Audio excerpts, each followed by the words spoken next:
This is Optimal Startup Daily, episode 127, Creative Triggers by Colin Wright of ExileLifestyle.com. And I am Dan. Welcome to another edition of Optimal Startup Daily, where I read to you from some of the best blogs anywhere covering the topics of entrepreneurship and business. And without any delay, let's get right to our post today from Colin Wright as we optimize your life. Creative Triggers by Colin Wright of ExileLifestyle.com. It feels wonderful to publish something.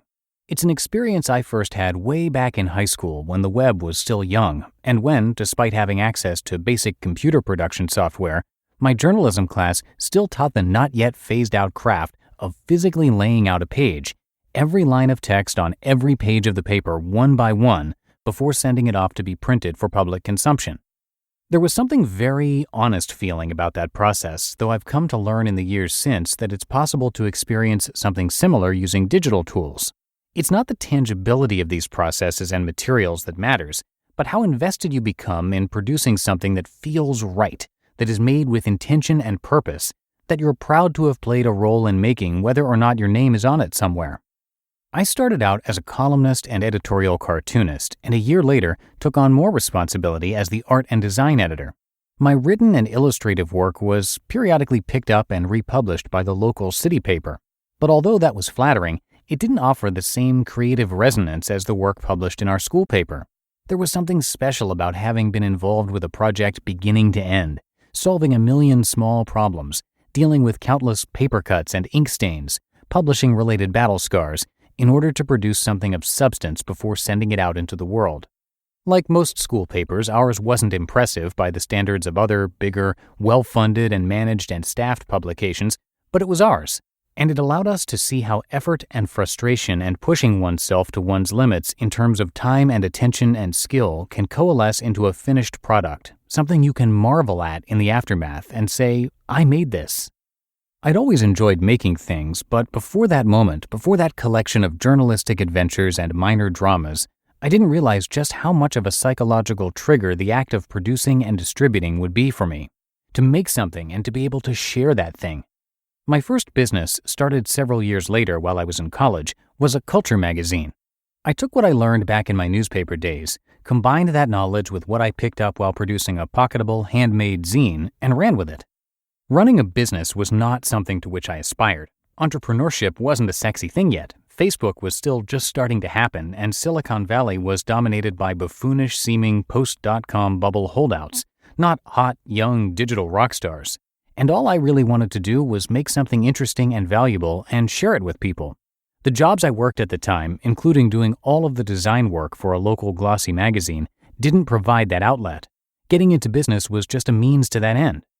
This drive of mine is still evident today in essentially everything I do, and recognizing it has provided me with a trigger I can pull any time I'm feeling sluggish or uninspired, intellectually disengaged, or unsure of my next steps.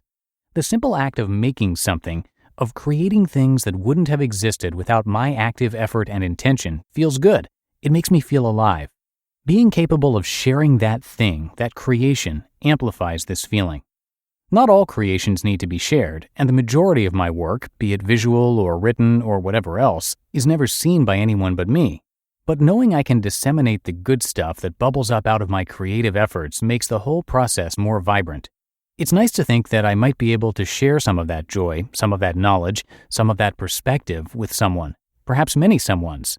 Growth in any aspect of our lives is partly dependent on our exploration and understanding of what motivates us, what drains us, what can snap us out of mental funks, and what can help us endure even the most arduous, tedious, perhaps even agonizing aspects of whatever it is we hope to achieve. Everyone's fueled by something different, but through self-reflection and experimentation, it's possible to come to know our levers and switches and to slowly but surely label them for more convenient future use. There are many pre-packaged tools that can be helpful in this regard, but one-size-fits-all approaches to productivity and creative satisfaction are almost always non-ideal, at least in isolation. It's a good idea to experiment with the tools and techniques and life hacks shared by others, but don't become discouraged if they don't work for you, if they don't stick, or don't align well with what you're trying to achieve and how you're trying to achieve it. Dabble and move on.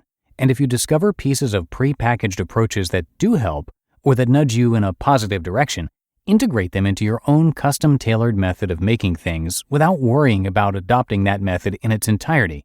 You needn't fit cleanly under the cookie-cutter shape of someone else's methods and habits, someone else's triggers, just because they've turned them into an app, written a book about them, created a movement around them, or given them a name. Good branding doesn't imply universal value or utility. Alongside considering what's been done before in this space, it's worth taking the time to think deeply, to reflect on where you've been and what you've done, and on how you might do things better in the future. It's worth understanding who you are, who you might be, and your strengths and weaknesses, all without passing judgment. Discovering and then intentionally utilizing your creative triggers allows you to leap any hurdles you might encounter and to more confidently tap into and utilize your internal resources on demand. You just listened to the post titled Creative Triggers by Colin Wright of ExileLifestyle.com. And I'm going to tell you more about Colin in just a sec. He's got a really interesting story. But first, thank you to Skillshare for sponsoring this episode. With so much to explore, real projects to create, and the support of fellow creatives and entrepreneurs, Skillshare empowers you to accomplish real growth. Explore your creativity at Skillshare.com/OSD and get a free trial of premium membership. There are so many fascinating classes on Skillshare on topics including hand lettering, creative writing, marketing, and more. As a freelancer myself, I recently took a Skillshare class called Pricing Your Work, How to Value Your Work as a Freelancer, and I walked away learning pricing strategies I never thought to implement.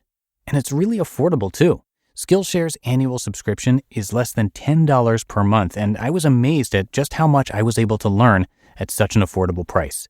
And now in the new year, it's the perfect time to learn ways to improve yourself and improve your business, both of which you can do with Skillshare. Explore your creativity at Skillshare.com/OSD and get a free trial of premium membership. That's 2 weeks free at Skillshare.com/OSD, and I've got it linked for you in this episode's description. And now thanks to Colin Wright. He is normally narrated on Optimal Living Daily, but if you want to hear his voice instead of mine narrating to you, he actually has his very own podcast. It's called Let's Know Things, where he puts the news into context. And checking out that podcast would be a great way to show your support for him. And a little bit of background info about Colin. He is an author, a speaker, and a full-time traveler since 2009. Since then, he's mostly chosen where to live by polling his audience. He's also a well-known minimalist. To be able to be a full-time traveler back in 2009, he actually got rid of everything that wouldn't fit into his luggage. And he's got a lot to share with you, so come by ExileLifestyle.com for a lot more. But I think that does it for our episode today. Have a happy Thursday. Thanks, of course, for being a subscriber, and have a great rest of your day. I'm going to see you back here tomorrow for the Friday show, and that's where your optimal life awaits.